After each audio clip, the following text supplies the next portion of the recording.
Yo, what's up, box basement Trill? Just watched Andy Ruiz Jr. and Jarrell Big Baby Miller. It was a draw. A draw is the most unsatisfying result of any fight. I thought Miller edged it, definitely, 100%. No, it was close, but definitely edged it. I don't have no special love for Miller. But I believe he won that fight. And it's a shame, right? Because Andy Ruiz Jr. is one very talented fighter. Yeah, if he could get his fat ass in shape, he would be a top fighter of all time. But he's got a great chin. He's got speed. He's got power. But he's a fat, greedy, lazy pig who eats pizza, who eats tacos, and he prefers that than to win a fight, even though it's worth millions. Same as the second Gage fight. He couldn't be bothered to get in shape. It's a real shame, man. But he's not the first or the last guy to be a wasted talent, man. But as I said, whatever Andy achieves, which is not going to be much because he will never get himself a proper shape because he wants to eat more than he wants to fight, more than he wants to make millions. He prefers to eat tacos, pizzas, fat piece of shit. But he gave us a super upset when he beat up Gay J. So I cannot hate on Andy Luis in the long term, but he's a waste of talent. He's a real waste of talent. And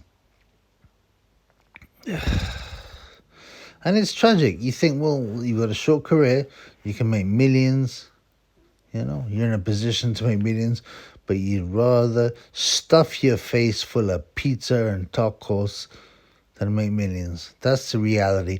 That's the truth. Miller, Big Baby Miller, obviously he's very controversial because he failed drug tests. Not that I believe in drug testing in boxing, but, I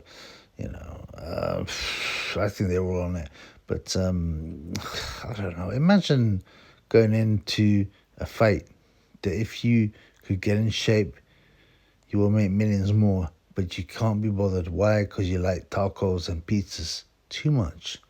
And by the way, I also recognize that, right? When I boxed as an amateur, I didn't train hard. I was into pum. I was into drugs. I was into the club. I was in a party. But the difference is I was an amateur. I wasn't making no money out of it. And I knew I was messing up. But this fat piece of shit, right, would make many, many millions more. And I'm sure he's been burnt through his money. He's probably burnt through his money. And it's a shame, man. Andy will forever be one of the biggest disappointments in heavyweight boxing. And he got the draw, and afterwards he's like, yeah, let's do a rematch. Of course, he said, he almost seemed relieved he got a draw, and so he should be, because he should have lost. What did he do? Well, he just said, let's get a rematch. You know what I'm saying? He's a disappointment wherever you're standing from. He's a low IQ. He's got stupid tattoos. He's fat. He's a glutton. He's a pig. But this is life. He's not the first guy to waste his talent. He's not the only guy to waste his talent. But I can't remember in boxing, which is the toughest game in them all, in boxing, a guy that has got so little respect for his own brain, right? For his own ability to make money than Andy Ruiz Jr. But yeah, he knocked out Gage in style, and that was I won a grand on it. It was one of my best evenings. It's one of the funniest evenings to see a fat pig like Fat Andy beat up a PED muscle-bound buck like a Gay J. But, come on, Andy. And he's 32, He's not young anymore. He's not young anymore. You know, it's now or never, and it will be never. It will be never, and it's a shame.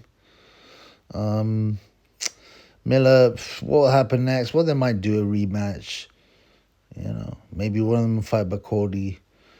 At this point, Bacoldi should be able to beat both of them, frankly. Although Bacoldi himself is a bit lazy, but he has power.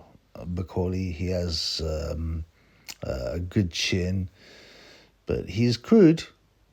So it's not a foregone conclusion that he would beat Miller or Ruiz. But there are decent fights out there. Peace in the Middle East.